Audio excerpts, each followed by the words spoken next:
my name is Nicholas Stadden. I'm with Monrovia Nursery. Today we are at Rogers Gardens in Corona del Mar, very close to Newport Beach. Rogers Gardens is one of America's finest garden centers, just a fantastic place. You'll find lots of things here that you need, and you'll find lots of things here that you never knew existed. And they really will enrich your garden and your life. Okay, we're going to talk about gardenias today. Raise your hands if you have killed a gardenia. Okay, I'll go first. I must confess I've killed several. We are going to talk about grafted gardenias today. This is just a fantastic improvement and will guarantee you success. My pals, my friends with me are Gardenia Veitchi, Mystery, First Love, which is one of my favorites. First Love, the flower is up to 5 inches across. You'll get about 2 crops of flowers a year. It is actually the only florist quality gardenia grown in the nursery industry.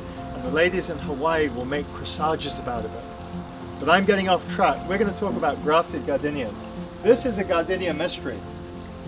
This is a grafted variety. And this here, this great gray colored stem is actually Gardenia Thunbergii.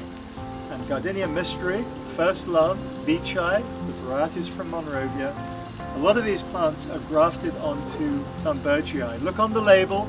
Look for this wonderful thick stem at the base of the plant, then you know it's a grafted variety.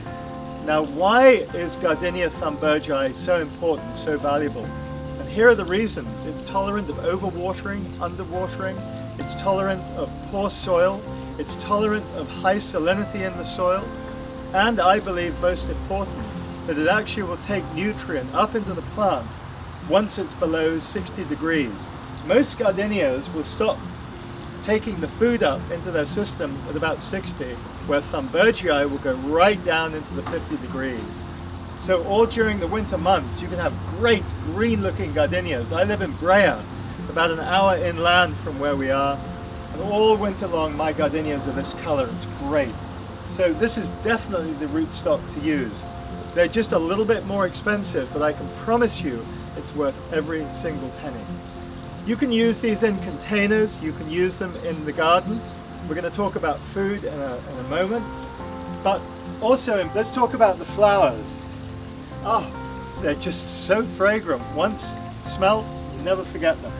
I like to harvest the blooms. I'll cut about halfway down the stem, bring them indoors, put them in either in a little vase or float them in a saucer. I use honey mixed in with warm water, and this way the sweetness, the goodness of the honey is actually taken up inside the flower, and the flower will last longer.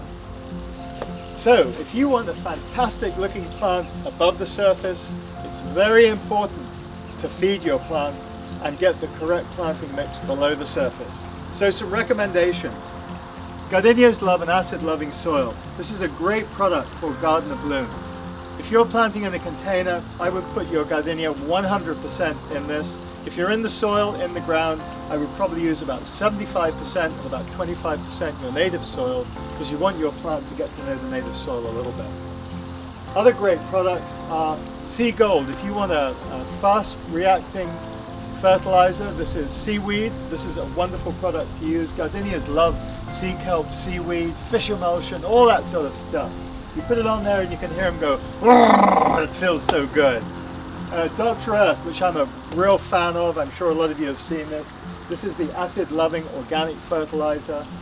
And then anything that you use on rhododendrons, azaleas, these are all great products as well. On these compost-based fertilizers that might have cocoa coir, they might have peat moss in them, remember this soil actually is alive. And over a period of a year or so, the soil gets eaten away, it gets used by the plant. So a couple of times a year, don't be afraid to put some more soil into the container or lightly mulch around the plant. Be careful when you're using a hoe or a rake, because gardenias have a very fibrous root system that's close to the surface. So get on down to Rogers Garden Centers, try some of these grafted gardenias. I promise you, you will be absolutely delighted. And if you don't have one in your garden and you want to buy a great gift for your friend, these make perfect gifts. They really do. This is Nicholas Stadden with Monrovia at Rogers Gardens. Look forward to seeing you down here soon.